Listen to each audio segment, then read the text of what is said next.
तो आपको ऑलरेडी पता चल गया होगा, रिसेंटली ही जैक स्नाइडर ने एक पॉडकास्ट में हिस्सा लिया था और उनसे कई सारे क्वेश्चन पूछे गए थे डीसी के बारे में और उनके फ्यूचर प्रोजेक्ट्स के बारे में।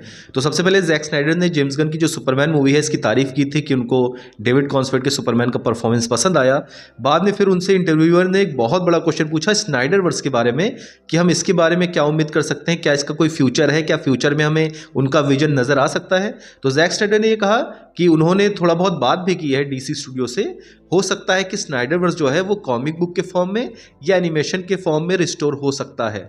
अब देखिए गाइज, अगर आप मेरे चैनल के पुराने सब्सक्राइबर हैं तो मैंने भी कई बार ये बात की हुई है कि लाइव एक्शन में स्नाइडरवर्स रिस्टोर नहीं होगा। स्नाइडरवर्स अगर मैं बोलूँ तो आप समझ जाइएगा, जैक स्नाइडर की जो स्टोरी लाइन थी कि सुपरमैन ईविल होगा, बाद में वो दोबारा ठीक हो जाएगा, ये लाइव एक्शन में रिस्टोर नहीं होगा। लेकिन आपको याद होगा, अगर आप मेरे चैनल के पुराने सब्सक्राइबर हैं, मैंने हमेशा एक बात कही है कि एनिमेशन का फॉर्म और कॉमिक बुक का जो फॉर्म है इसकी उम्मीद आप कभी मत छोड़िएगा, इसमें स्नाइडरवर्स रिस्टोर हो सकता है। और जैक स्नाइडर ने भी यही चीज़ पॉडकास्ट में आके बोली कि हाँ, कॉमिक बुक फॉर्म में या एनिमेशन के फॉर्म में पॉसिबिलिटी है।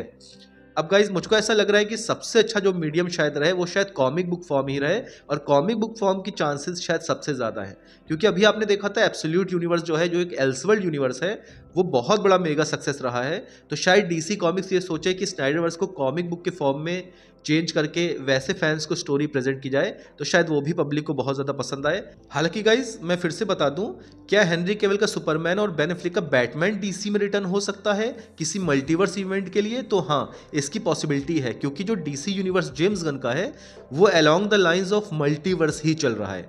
तो मे बी अगर जेम्स गन कोई मल्टीवर्स वाले इवेंट करें फ्यूचर में तो डेफिनेटली हेनरी केवल का सुपरमैन और बेन एफ्लेक का बैटमैन और बाकी कैरेक्टर्स रिटर्न हो सकते हैं। लेकिन आप अगर ये सोच रहे हो कि जेम्स गन का डीसी यूनिवर्स कैंसिल कर दिया जाएगा और जैक स्नाइडर की वो वाली स्टोरी लाइन कंटिन्यू की जाएगी लाइव एक्शन में, तो वो पॉसिबल नहीं है, ऐसा नहीं होने वाला है। और गाइज, एक और बहुत बड़ा क्वेश्चन कि एल्सवर्ल्ड में क्यों नहीं रिस्टोर हो सकता जैक स्नाइडर का यूनिवर्स लाइव एक्शन में? आप एल्सवर्ल्ड में दिखा दीजिए, जैसे आपने रॉबर्ट पैटिंसन के बैटमैन को शो किया है। तो गाइज, इसके पीछे रीज़न ये है कि सुपर हीरो जॉनरा एक ज़माने में जो पीक पर हुआ करता था, अब वो पीक पर नहीं है।